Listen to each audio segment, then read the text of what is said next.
Hi, this is Jimmie Thompson, your broker, consultant, and collaborator. The next time you buy, sell, or invest in real estate, welcome to Road To Home Realty's Market Update, where you find out what's really going on in real estate. There's always a lot of talk about interest rates. In most cases, when people are talking about interest rates, they're probably talking about mortgage rates, especially in my world, real estate.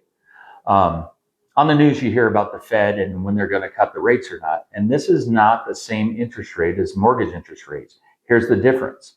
The federal funds rate is set by the Federal Reserve. That's what you hear about on the news. The rate is the cost for banks to borrow from each other overnight. While it does affect the mortgage rates a little, it impacts savings accounts, car loans, and business loans more directly. The Federal Reserve does not directly set mortgage rates, but it does influence mortgage rates at times. The most significant benchmark for the mortgage interest is 10-year Treasury yields. This is the interest rate the government pays on its debt.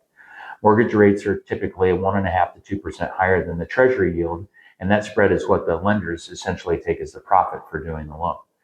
Does this seem confusing to you? Well, to be honest, it's confusing to me at times as well.